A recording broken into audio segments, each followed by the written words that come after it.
ìṣòro àwa mùsùlùmí rèé o pẹ̀lú ẹ̀yin ìjọ RMQK.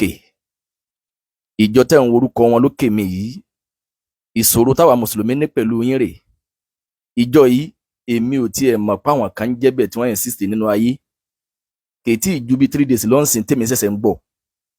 Àwọn kan wá ń mẹ́sẹ̀jì mi pé ẹ ní sọ̀rọ̀ nípa àwọn ìjọ RMQK ni. Àwọn ò ní jẹ́ bẹ́ẹ̀. Pẹ̀lú yọ̀ǹda láàárọ̀ èní ni mo tún láǹfààní láti lè gbọ́ ọ̀rọ̀ lẹ́nu kan nínú àwọn mẹ́mbà wọn. Mo wá rí wípé ẹ ní sọ̀rọ̀ pẹ̀lú bí tẹ́ fẹ́ há sí yìí. Ìṣòro tí àwa mùsùlùmí máa ní pẹ̀lú yín rèé. Ẹ bá jẹ lọ, kò bá má dariwo, tó bá jẹ pé ẹ lọ mọ́ ìsìláàmù tiwa ni. Àmọ́ ńgbà tẹ́ ti lọ ọmọ yẹn, egbò tó nípìlẹ̀ ní Islam, a sì mọ iye tuntun tó gbọdọ̀ tibẹ̀ jáde torí pé Islam wa kẹ́nìkan jáde lónìí kó ló ń fẹ́ rìnrìn àjò ẹ̀mí wájú ó yẹ ń pò ń ti dànábì Ọlọ́run. Ọ̀pọ̀lọpọ̀ èèyàn, ọ̀gọ̀ọ̀rọ̀ èèyàn ni ó dènà rẹ̀ pé ọ̀gbá wà yìí ọkì í sànábì torí pé alẹ́rìí tó so lẹ́nu pé al-yawma akmaltu lakum dinakum wa atmamtu alaykum ni'mati wa raditu lakum al-islama dinan. Ọlọ́run ní ìsìláàmù ti pé ìdẹ̀ra rẹ̀ ti parí, ẹnìkan ò ní mú tuntun wá mọ́. Òfin ẹ̀sìn wa níbi tí ìsìláàmù bá fọ̀rọ̀ sí pé ibi tó yẹ kó wà ní, àwọn èèyàn kan ń bẹ oore tọ́lọ́run ṣe fún ìsìláàmù ni wípé bí wọ́n bá lọ ní lòfin yẹn, Ọlọ́run sí àwọn kan kù táwọn fẹ́ lò, táwọn kan bá fẹ́ sọ ìbàjẹ́ di ẹ̀sìn, Ọlọ́run lo àwọn kan, àwọn ò ní dákẹ́. Tí wọ́n bá rí wípé ẹ fi kálukú lẹ̀, rárá, ìwọ lọ nìkan sí, ìwọ lọ mọ tó kù lẹ́yìn ikú. Ọ̀gọ̀rọ̀ àwọn èèyàn nínú ẹ̀sìn yìí, ìpalẹ̀mọ́ tí wọ́n fún kú ìṣẹ́jú ni. Oore tọ́lọ́run ṣe fún ìsìláàmù nìyẹn. Ṣẹ́wárí ìṣòro tó wà níbi ọ̀rọ̀ yìí ni wípé ọ̀rọ̀ yìí máa àfi ká má dákẹ́, bẹ́ẹ̀ wá tó ní àìdákẹ́ bá a ti ń fan rere wọn yìí pé ìjọ kan bẹ tí ń jẹ́ RMQK yìí. Bẹ́ẹ̀ mi ò ti gbọ́ rí, àwọn kan ò gbọ́ rí tẹ́lẹ̀. Ó súnmọ́ kó jẹ́ pé àwa gan la tún fún wọn ní popularity báyìí. Dédé ìgbà tá à ń fan rere wọn yìí làwọn kan tún wá jáde láti máa ṣe fáńdíìsì pé àwọn wo ní ń jẹ́ bẹ̀ gan. Ó lè tanná wá di pẹ̀lú ìṣòro kan sí kejì, ó sì lè dára wọn.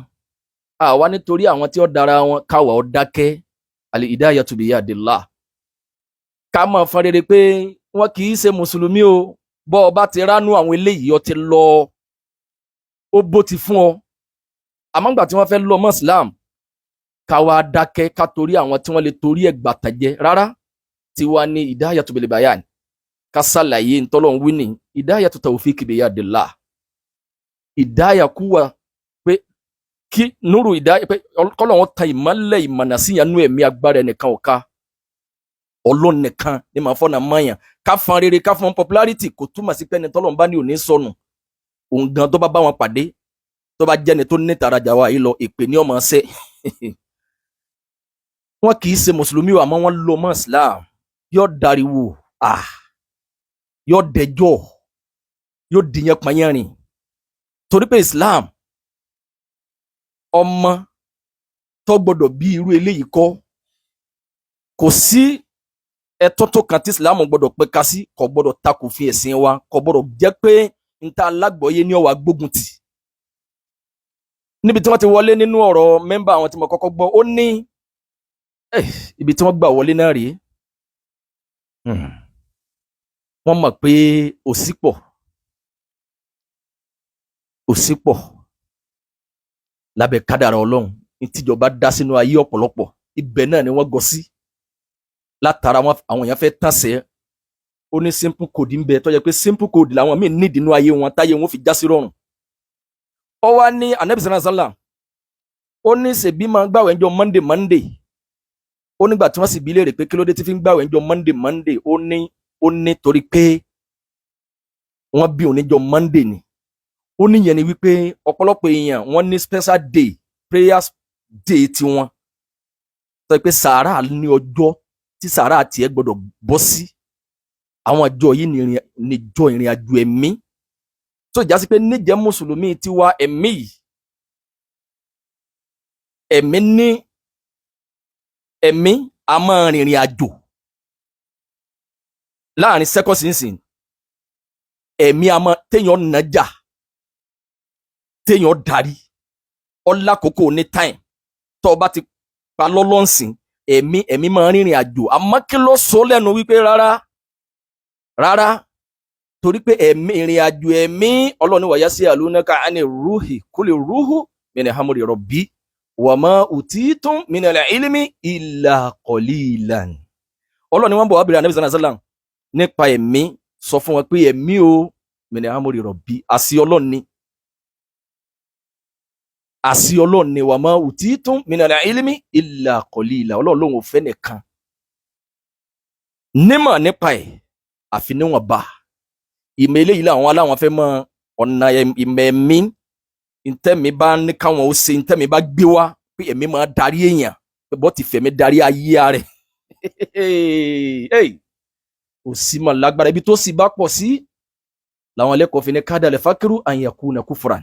Tó sì bá pọ̀ nbì kan yín tí máa jáwọn èèyàn jẹ lọ, ọ̀nà tá máa ń gbà wọlé náà nìyẹn láti kójọ kájọ pé ọ̀nà àbáyọ simple ni, kò nira tó bá wọn. Tó bá ti mọ kóòdì ayé ẹ, ọ̀rọ̀ ẹ máa já sí rọrùn. Òun gan tó jẹ́ mẹ́mbà ṣé tiẹ̀ gan já sí rọrùn ní gùn yẹn kì í ń bọ̀ wá bẹ̀ yẹn. Agbègbè ìlú tá a bára wa, kí ni wọ́n contribute nínú ayé ẹnì kọ̀ọ̀kan wa, tó jẹ́ pé tí yóò bá jẹ́ pé èèyàn fẹ́ bọ́lọ̀ ní rọrùn, èèyàn náà èèyàn yí ẹsẹ̀ àgẹ̀rẹ̀. Ó wá ní àwọn kóòdì lèèyàn gbọ́dọ̀ mọ̀.